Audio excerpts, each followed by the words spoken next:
Welcome to Internet Capsule. Have you ever wondered why, even though we are busy all the time, we often feel a deep emptiness that nothing seems to fill? What is missing when it seems like we are doing everything we are supposed to? We live in a reality that greatly values doing. We are constantly in motion, pursuing goals, chasing after targets, accumulating achievements. But deep down, something essential still seems out of our reach. There is a dimension of ourselves that we often ignore, a dimension that is not involved in action, but in simply being. This duality between the human, conditioned by time, goals, and challenges, and the essential being who transcends matter and time is the true central point of our existence. The big issue is that few of us realize that these two dimensions need to coexist in harmony. We are not just what we do, we are also who we are, in the deepest sense of the word. And as we continue to run at the fast pace of modern life, we distance ourselves more and more from this essential dimension. The deeper we dive into doing, the farther we get from being, and the further we feel from this essence, the greater the sense of emptiness becomes. This is where the central question arises. Is it possible to find balance between doing and being? How can we honor our human nature, with its needs and challenges, without losing connection to our true essence? So today, we will explore this duality more deeply. We will look beyond the surface and uncover the mysteries surrounding doing and being. After all, a life focused only on doing may keep us busy. But does it truly keep us alive? And more importantly, how can we balance these dimensions to live fully, consciously, and in tune with our true essence? Perhaps the answers are closer than you think. Waiting for the moment when you are ready to see them. The human dimension is characterized by constant action. From the moment we wake up, we are guided by a series of goals, desires, and expectations. We have objectives to achieve, responsibilities to fulfill, and ambitions to realize. This is the essence of doing, where our focus is always on what has not yet been achieved, on what is to come. Doing defines us as beings conditioned by time, oriented by the past, and driven by the future. This conditioning manifests in all areas of life. From an early age, we learn that success is measured by the number of achievements we accumulate, the goals we reach, and the way we overcome challenges. Society teaches us that we must constantly pursue something, whether it's personal progress, financial stability, or social recognition. But in this relentless race, we often become prisoners of our own desires. Each achievement is followed by a new goal, and the cycle never seems to end. In this scenario, the ego plays a fundamental role. It is the center of our identity in the dimension of doing. The ego is what drives us to act, to compete, to always seek more. And curiously, it is also responsible for much of the problems we face. The ego strengthens itself by creating challenges, obstacles, and conflicts, because this is the ground where it finds its reason for existing. It thrives in chaos, feeding on frustrations and dissatisfactions, always seeking something more to fill the emptiness that, paradoxically, it helps to create. Living in the dimension of doing means constantly being involved in thoughts about what has been and what will be. The past, with its memories, shapes us, while the future, with its expectations, motivates us. But rarely do we realize that in doing this, we lose connection to the present, the only moment where life truly happens. Doing is essential, but when left unbalanced, it can distance us from ourselves, plunging us into an endless and unsatisfactory search. And so, as we remain immersed in doing, we ask ourselves, is it possible to live differently?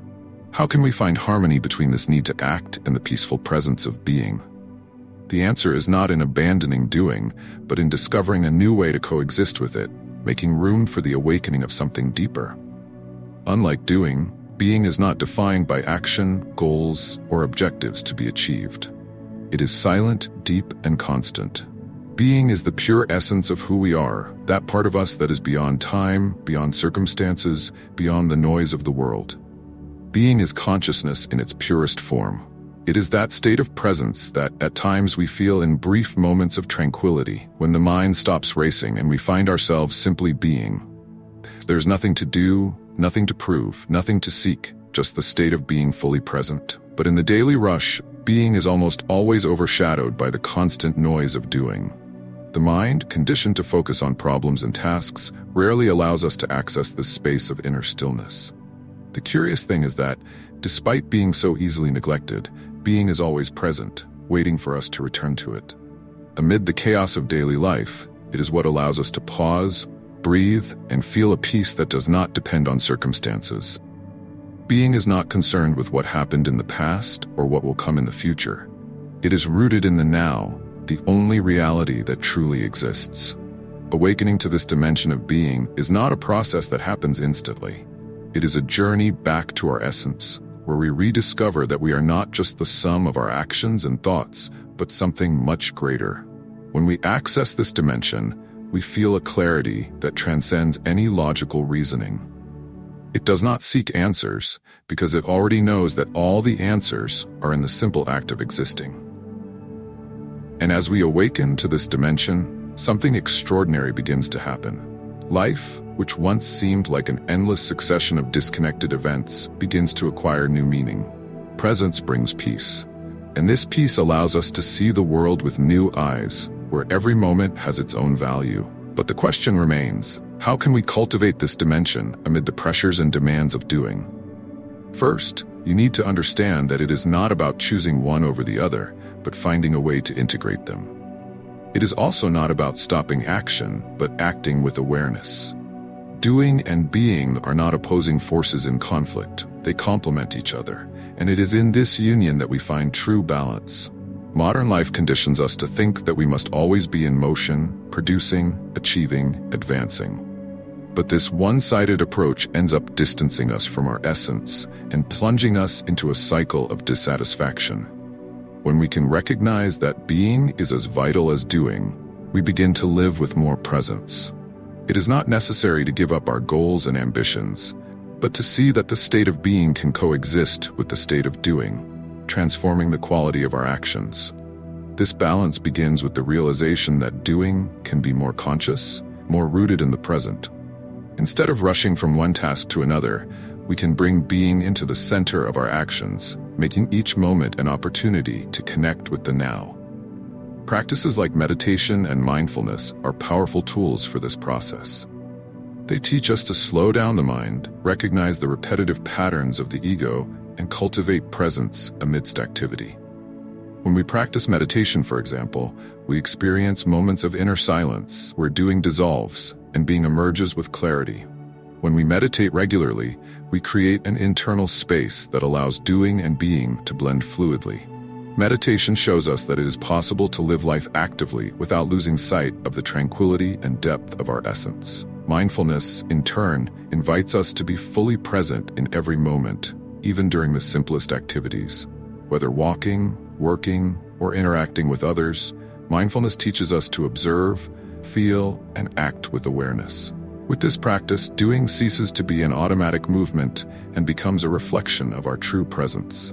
It is in this integration that we discover a new way of living, where action does not disconnect us from being, but strengthens it.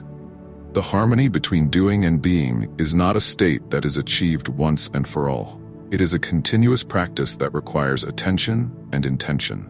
Every moment offers the opportunity to align these dimensions, and over time, this integration becomes more natural. The more we practice this union, the more we feel the benefits in our lives. Less stress, more clarity, and a sense of fullness that transcends circumstances. These challenges manifest in various ways. One of the first signs of resistance is constant distraction. Just when we try to slow down, the world around us seems to conspire to keep us busy. The phone rings, notifications on the phone flash, and the demands of daily life seem to multiply. It feels like there is pressure to return to the hustle, to the cycle of tasks and worries. At these moments, the ego whispers that stopping and being present is a waste of time, that there is always something more urgent to do. The problem is that the ego itself creates internal resistance. It strengthens through our emotional reactions and repetitive thoughts. And when we try to connect with being, automatic thoughts, old memories, or fears of the future arise, trying to pull us back into habitual conditioning. The ego thrives on conflict, drama, and suffering because it is there that it feels most real and necessary. When facing these challenges, we can see that the greatest battle is not external, but internal. Overcoming these resistances requires commitment and compassion. It is not about fighting the ego, but about understanding its nature and consciously choosing to transcend it. We recognize that the ego is not an enemy, but a part of us that has long been in charge and now needs to give way to something deeper. It is by observing our own internal resistance that we awaken to a deeper consciousness. Each time we overcome these challenges and return to being, we strengthen our connection with our true essence. As we advance on this journey, we discover that true freedom lies in the choice to be aware. Even when the ego offers resistance, even when the external world pulls us toward distraction, we have the power to return to ourselves. It is a path of liberation, where we gradually free ourselves from old patterns and find in each moment the opportunity to live fully. And this freedom, once experienced, becomes the greatest gift we can offer ourselves. In conclusion, the path to integration between doing and being is one of self-discovery and awakening. It is the journey that leads us to a more harmonious, conscious, and balanced life, where the inner emptiness is filled by the simple act of existing. It is a daily practice, a conscious choice to live with presence, compassion, and peace. And in this journey, we discover that the balance we seek is not something we acquire from the outside, but a truth that already resides within us, waiting to be remembered.